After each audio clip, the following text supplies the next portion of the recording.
if you could tell me back in that time, just tell me your name, your rank, and what your job was in the Navy. My name is Jason Turner. I was a Petty Officer 3rd Class. I worked in supply on the USS Princeton. I transferred over to medical, and just about the time that this happened, I was in supply transferring to medical. So I was on the back of the ship when everything took place. So how long were you in the Navy up until that point, and what were you doing out there off of San Diego? We were doing a training exercise with the USS Nimitz. I had been in the Navy for 3.5 years at that time.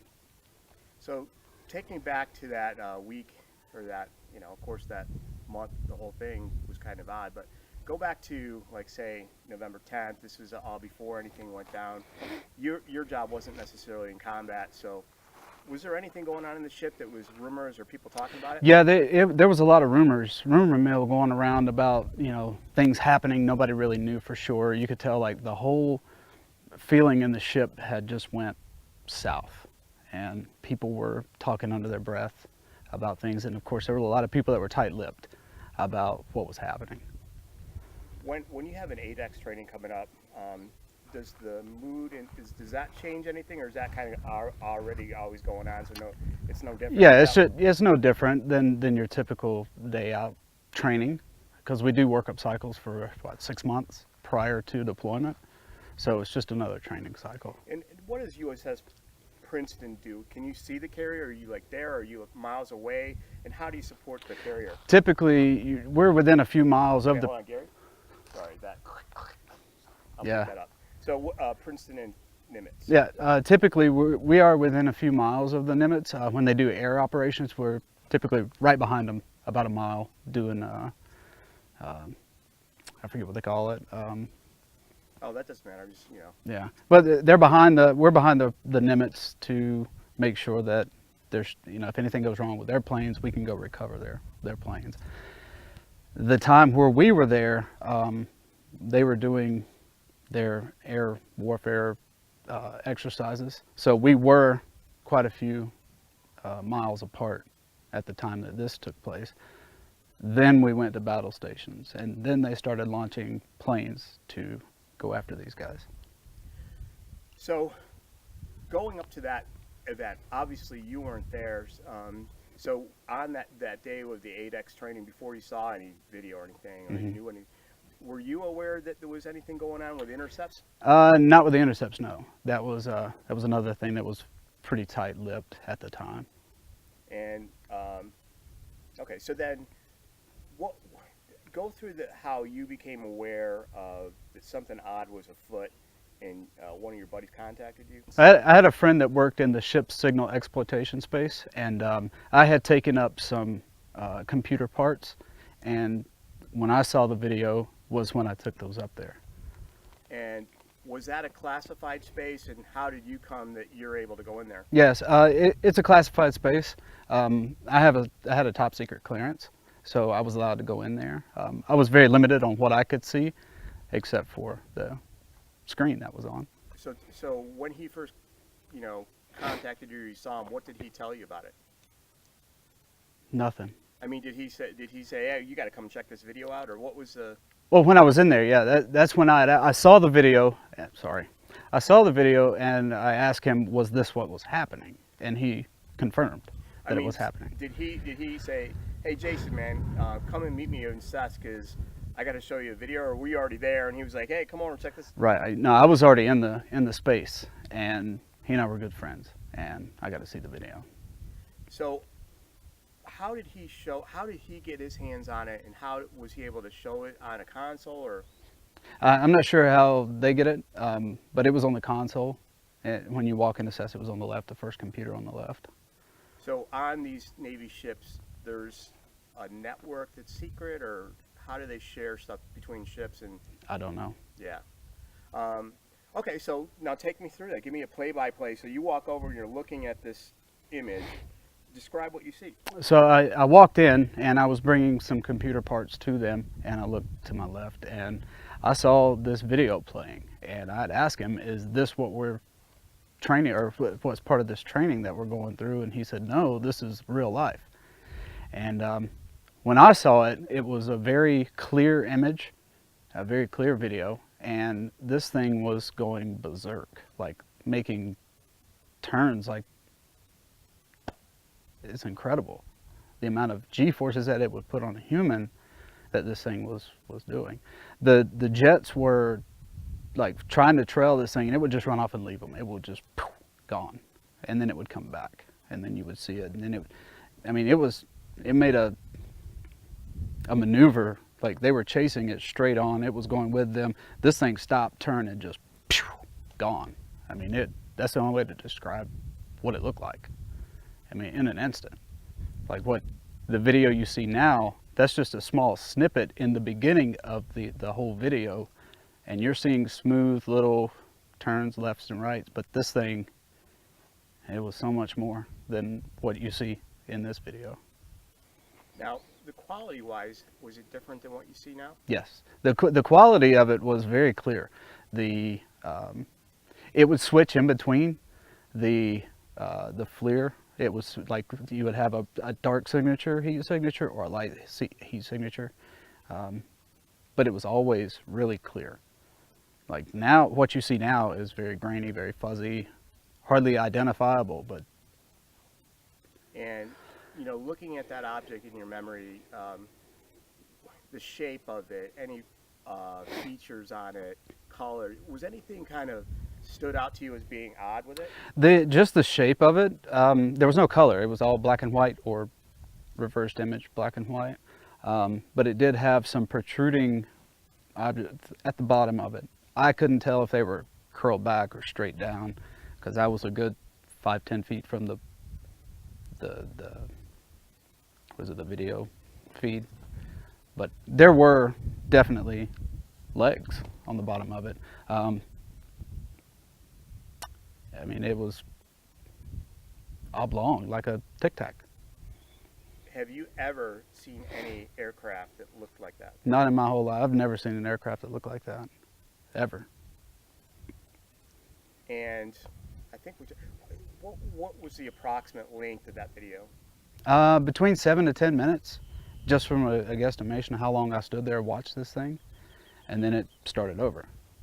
Some people have said that the video that we have is fake, that somebody put it on some computer graphics website in Germany, and that probably was planted there by somebody, and the government is conspiracy, and that thing's not real, and all that.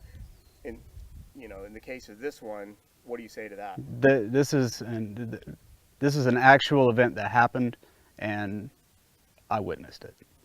This is not some made up whatever. This is for real. This happened. In that video, you vouch for it. I'd go to my grave vouching for that thing to be real, or that video. So, Kevin and Gary, obviously they were more in the know and so on in combat. He was saying that there came a time after this when these guys would kind of sneak away.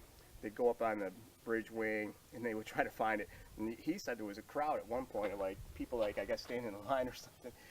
Did you have any to do with that? Or no, I had nothing to do with that. I never went up to the big eyes and looked through them to see it or anything. Because that wasn't your job description. Right. That I never went up there other than when I'm bored. So, one of your duties was an extra duty was to go up and do smash and crash. Gary kind of explained what that was. That day, do you have any remembrance? Kind of around that time, it would have been before you saw the video. It was that day of the intercept, the day before, of helicopters landing. I don't remember. Because it probably happened so often that to like pick out one instance. Right. The defining thing in that one was that a helicopter landed, and guys got off it that were in like plain clothes. They weren't in Navy uniforms. They were like in suits or just plain clothes, and they. I don't remember that. Okay. So now you did say that later on, when you went back to port, and I'm getting this stuff. It's like 32nd Street. Yeah, 32nd Street Naval Base. Yeah. So when you went back, that you actually did witness some guys come up. Right before when the brow went across, that's when they came. The people, I don't know who they were, come on board before we were able to leave. And they came aboard, and did you see them walk off? I mean, do you know anything about it, or you saw them come on? No, I saw them come on, and then I went back down to my space, and then they released everybody. And in the weeks following that and so on, did you ever hear any more about it, or would people talk about it? I mean, people talked about it, you know, just casually. I mean, we all experienced it. So. And then going past that in your Navy, when you got out and all, had you ever heard anything more? What was the next time you heard about it? The last time I heard about it after it happened was around 2008, 2009. And it was, I forget where I heard it. I was living in Virginia at the time, and I heard about it. And then that was the last time I heard about it until recently, until Kevin and until they all come out. And So who did you contact first, or how did you contact them and so on? I think, I mean, the question I'm asking is, I'm trying to figure out, like, Kevin, I know, came out on the internet, and then he brought Gary along, and some people you contacted me, but I don't know if you contacted somebody else before me, but you said, hey, I saw your film, I was there. yeah, I think when I first got back, when I first contacted someone, I saw it on Facebook. Oh, okay. And then on our USS Princeton group, we had posted pictures and articles about it over the past couple of years, and then most recently was the video, the Nimitz Encounters video. That's why I asked, because I'm trying to, like, change this video as time goes on. Like, why make it one video that just ends and then that's it? No one. I'm like, I'll just keep making new videos every time there's new stuff. So it seems like this video is kind of almost playing a part in the story, because people see it and then come forward and tell their story. Right. And it's vindication for us that other people are looking into it, and we finally tell our story and people listen. So, as a veteran that kind of knew about it, obviously you weren't that involved, but has it been a positive experience, kind of getting together with the guys? Oh yeah, it's been a very positive experience for us to get back together and be able to tell our stories collectively from different vantage points, viewpoints, and just being able to get the truth out there that this did happen, and that's what we want. And what would you say to other vets that maybe haven't spoken about it, or they have knowledge? We know there's a lot, and they're on the fence. Do you want them to talk to you guys? Yeah, don't be afraid to come out and talk. We need your help. We need to be able to get the story out and get to the bottom of what happened. That's an important point. What do you think that we were looking at there, and what would you like to see happen? I really don't know what we were looking at. It could be ultra military equipment that was used against us to see how we were going to react. Who knows? I mean, just finding out what this was, to me, is the ultimate goal. What were we subjected to? The big problem I see with this is that if there's something that basically does barrel rolls around our advanced fighters, and we can operate with impunity in our, strike groups area, that's a national security threat. So do you think that the Congress and our leaders should actually take this seriously and try to find an answer? Absolutely, because it puts everybody at risk. It puts our military at risk, it puts our people at risk, our homeland at risk, if there are things that just are far superior to us, to our capabilities. A naval strike group obviously is one of the most powerful groups in the Navy, and if we have things like this that are kind of threatening that, or again, maybe not threatening it, but just able to zip around, that's a first line of defense, right? Right. When the battle group's out there, they're the ones who are going to, when there's national emergencies, you're the one that's going to call. You're launching. Or if you're on the East Coast, you launch from the base. But, globally, we're the ones that go first. We launch our planes, we protect the homeland on the seas. And we pretty much analyze our, our adversaries' capabilities and know what to do, because we kind of analyze it and we have intelligence. And from what you saw in that video, it didn't seem like we knew what to do. We didn't know what to do. The pilots didn't know what to do at all, because they were maneuvering with it, and this thing just left them, just sitting there like it was nothing. Awesome.